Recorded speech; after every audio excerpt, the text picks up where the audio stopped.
अस्सलाम वालेकुम नाज़रीन, आवाज़ न्यूज़ से गॾु आहियां संझा सैयद। आऊं आहियां बिशारत सुमरो। हलंदासीं हेडलाइंस तरफ़।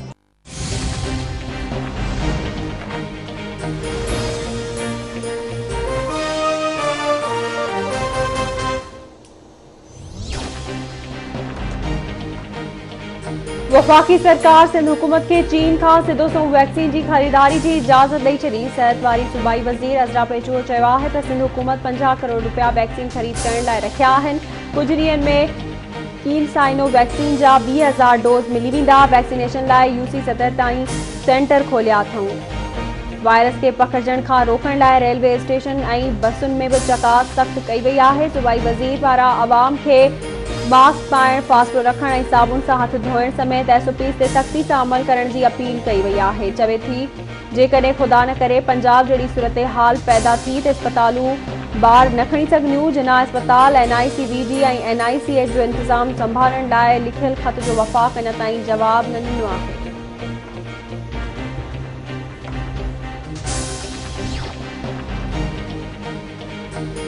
पंजाब के वडे वज़ीर ओस्मान बुज़दार से वज़ीर आज़म गड बीठल है। नथो लगे तो ओस्मान बुज़दार खिलाफ बेएतमादी की रिथ पेश कई वेंदी। खमीस दिहाड़े काबीना की तब्दीली बाबत खबर पइजी वेंदी। मां इमरान खान से गड आयो हुस ऐं गड ही वेंदुसि। इस्लामाबाद पुलिस के मिसाली बलाइण की कोशिश कयूं पिया। वफ़ाक़ी घरू वज़ीर शेख रशीद जो इस्लामाबाद में मीडिया से ॻाल्हियूं।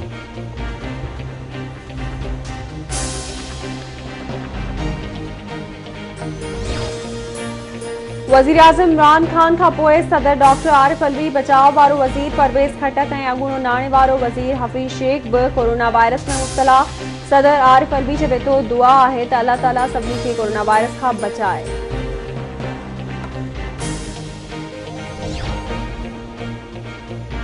मुल्क में कोरोना वायरस जा माण्हुनि मथां हमला जारी।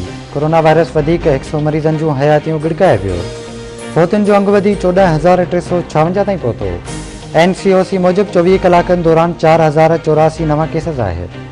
मुतासरनि जो अंग वधी 6,63,200 ताईं पहुतो। 6,278 मरीज़ वायरस के शिकस्त ॾेई सिहतियाब थी विया।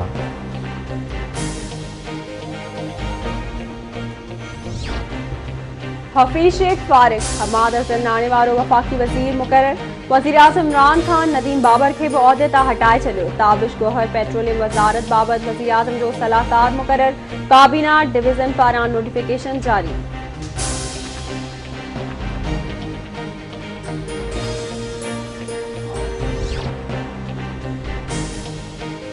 एशियाई तरक्याती बैंक पाकिस्तान लाइ $30 करोड़ कर्ज़ की मंजूरी ॾेई छॾी।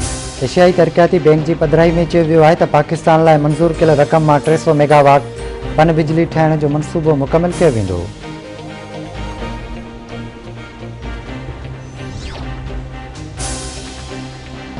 कराची की मकामी अदालत लियारी गैंगवार के मुख्य किरदार उज़ैर बलोच के एक बे केस में बरी करे छॾियो। अदालत कलरी थाने ते दाख़िल केस में उज़ैर बलोच की बरियत वारी दरख्वास्त मंजूर करे वरिती।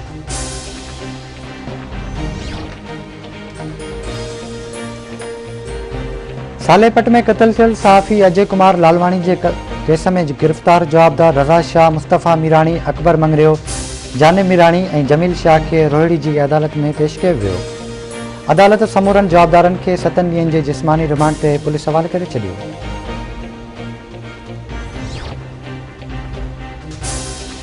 कोटलालू वेझो हादसे में वेन की टक्कर में 6 शाहिदन के फौत थियण जो वेन मालिक समेत 3 ॼणनि मथां केस दाख़िल। केस में मुर्तज़ा कुबर, नावाद और अल्ताफ कुबर नामज़द।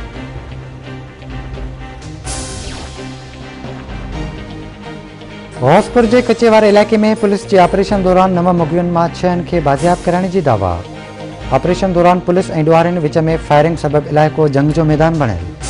SSP कश्मीर अमजद शेख जो चवण है तो ऑपरेशन दौरान 6 मुग़ियुनि के बाजियाब करायो वियो है। जल्द ॿियनि खे भी बाजियाब करायो वेंदो।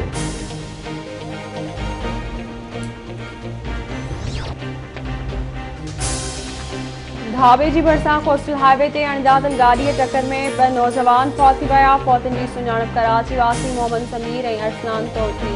बलूचिस्तान के इलाके लसबेला में कोच कल्टी, 15 मुसाफिर जख्मी, अस्पताल मुंतकिल। खैरपुर के लुकमान पाड़े वाले इलाके में हथियारबंद नथा नौजवान कत्ल। जवाबदार नौजवान मुजाहिद हुसैन मीरानी के गोलियों हणी कत्ल किया। खानपुर वेझो ॻोठ रमज़ान मेमण में घरू तकरार तां जवाबदार रहीम बख्शर पंहिंजी नुंहुं सोनारी खे बंदूक जा फायर करे क़तल करे छॾियो। गॾा भरिसां मलिक नदी मां नौजवान जो तशदुद थियल लाश ठाहियो, सुञाणप न थी सघी।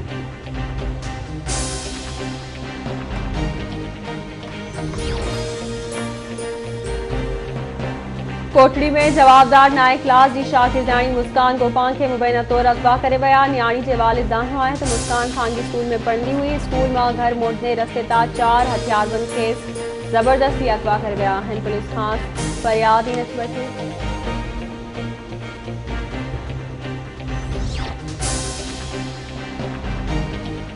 ऐं पनियाकिल भरिसां ॻोठ हुसैन बेले में 20 घरनि खे बाहि लॻण सबबि अलाह तला सड़ी रख थी वियो। पीर जो ॻोठ लॻो ॻोठ काइमदीन भंगर में 5 घरनि खे बाहि लॻी वई। मुतासिर खुलियल आसमान हेठि ॾियारो मददगार वेठल।